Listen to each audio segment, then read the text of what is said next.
Hey everyone, it's LethalLogicX. Welcome back to another video. So I was recently searching on Amazon for a new disc detainer lock to try my skills on, and I stumbled across this Ming brand 40mm disc detainer padlock. I thought this would be a great way to practice furthering my skills, especially considering that this lock was $8.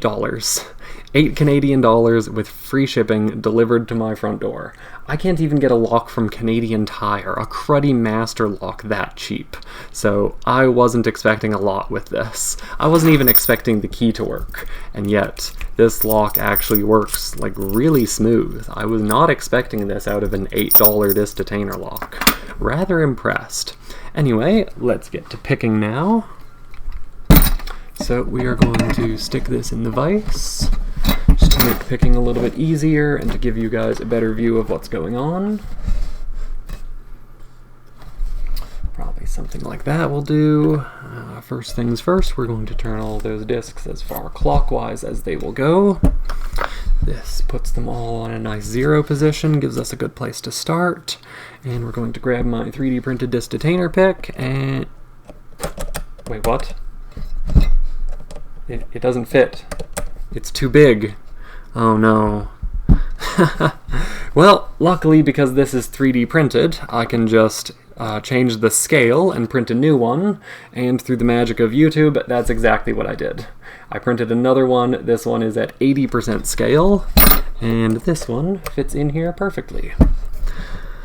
I printed this in white because that's what I had in my printer at the time, but I kind of regret it because now it really drowns out the frame in white. But whatever. So we are going to grab the first disc here. We're going to find the second disc, and we are going to get to picking.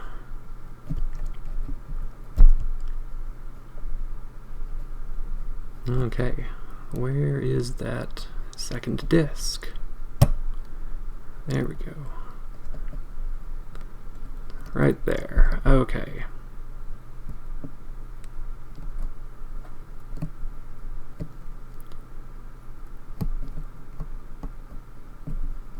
So that one is kind of loose. I don't know, it doesn't feel like it wants to stick anywhere.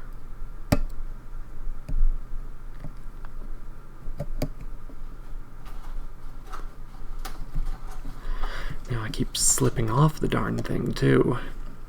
This is definitely one of the hardest parts about picking disc detainer locks.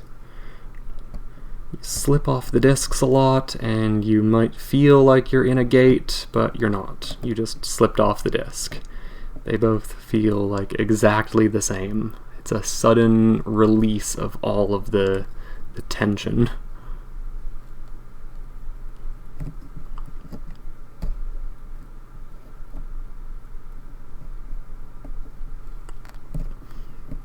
Yeah, see, the discs in this lock are really small and really easy to fall off of.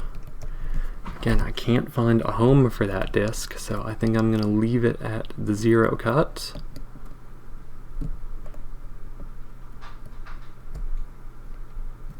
Yep, again, slipped off that disc.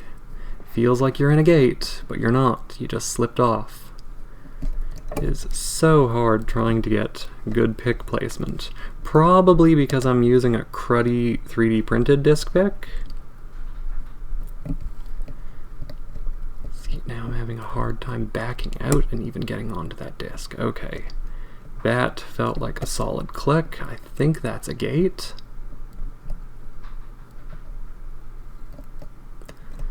Now again, if we can get to the next disc. Okay.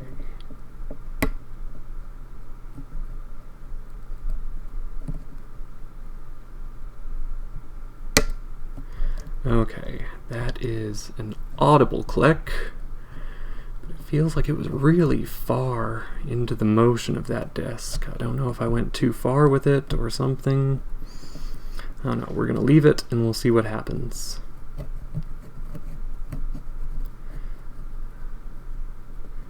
That would be the bottom of the lock.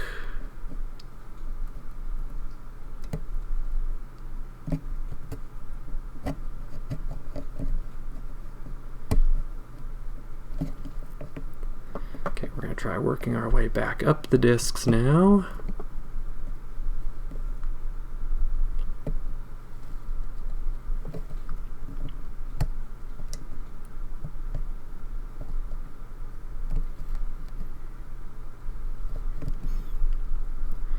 Okay, where is the hole in this disc?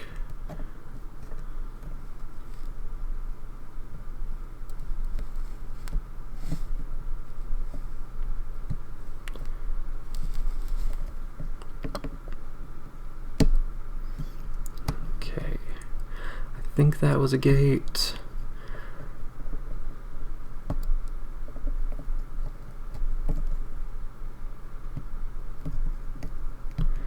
That one kind of feels like it has a gate right there. I think I'm all the way at the beginning of the lock again. There isn't too many discs in here. I think it's either 5 or 6.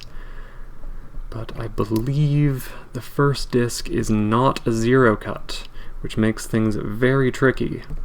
This is a front tensioning pick, so when I think I have them all set, I need to go back through, find a zero cut, tension with the tip of my pick. Okay. Pretty sure that one was a zero cut. I tried to move it through its motion and it wanted to unset. Oh, that was it. Okay, so we managed to get this lock open. Sorry, I was kind of explaining something right there at the end when I actually got it open. So if we look at the key here, this one here would be the first cut. So 1, 2, I think this is 3 and 4, and 5, and there's probably 6, there might be 7. But the last one is definitely a zero cut, and there's some zero cuts in the middle. But the first one is not, and because I'm using a front tensioning pick, I'm already holding this first disc in the wrong place. I need to go through and set all of the other discs, and then I hold my tensioner against one of these zero cuts and use what was the tensioner to rotate the first disc back until it gets into its gate, and then what is normally the pick tip actually drives that zero cut around and gets the open. So, rather tricky little lock for being so small, having such few discs, no false gates, but I guess that's what it is when you're still learning all these locks. They're pretty hard actually, and trying to get your feel for disc detainer locks is definitely a brand new skill all on its own. Anyway, super fun little lock, and I'm definitely glad I picked it up. That's all I have for you on this. If you like what you saw, don't forget to comment, like, subscribe, all that fun stuff, and don't forget to have a good one.